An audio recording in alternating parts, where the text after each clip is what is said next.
forever. And this is the way it is. I said, if you take out Iran or if you take out Iraq, either one, you're going to destabilize the Middle East. Well, we took out Iraq. And by the way, Iraq has the second largest oil reserves in the world. People don't even know that. So we gave, like, incredible. We took out Iraq. I said, you're going to destabilize. Well, and I said, and you'll know this, and you know this, and I appreciate what you just said, then Iran is going to come in and Iran is going to take over Iraq. And they're just taking it over right now. As we speak, they're taking it over. Iran is running Iraq, and very soon will be virtually going to be totally running Iraq, especially after all of the, the deal we just made, which is the worst. So I said, keep the oil. And I said, if you're going to leave, you shouldn't have gone in, but they should have left soldiers behind, like 20,000 or a certain number of soldiers. But if you're going to leave, take the oil. And I've said it. Then they left, they didn't take the oil. So ISIS got the oil, Iran is getting the oil, everybody's getting everything but us. So we lost thousands of soldiers. We spent $2 trillion in Iraq. We have wounded warriors who I love all over the place. And what do we get out of it, Alex? We get nothing. We had nothing. So, no, the French and the Germans are getting the oil, and the Iranians are getting the oil.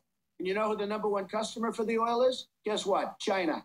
That's right. How smart is China? They outsmart us on every level militarily. They outsmart us on trade. Like, we have a $450 billion trade deficit with China. Let me ask you this. You're a top business guy, on your own from nothing.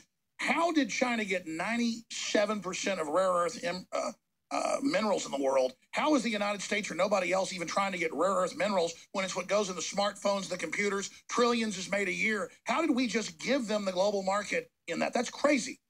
Well, what a lot of people don't know, Afghanistan. Now, Afghanistan's a place we can go in because, you have Pakistan and you have nuclear weapons and a lot of things going on there. But we go into Afghanistan, we're fighting, tremendous mountains and ridges. We're fighting on one side. And you know who's got their excavators on the other side? China, taking out all the minerals. Afghanistan, nobody knew this. Afghanistan is rich with minerals, not oil, but minerals. Lithium, everything. And China is taking out all the minerals. And here we are fighting. We have trillions. We have like $1 trillion in Afghanistan, and we get nothing out of it. And we're going to end up leaving and keeping a couple of thousand soldiers there and this and that. We get nothing. China is taking out the minerals. They're the buyers, the big buyers at very, very low prices of, as you know, of the oil in Iraq and probably in Syria. But China is a big buyer of the oil. But one thing with the oil, it's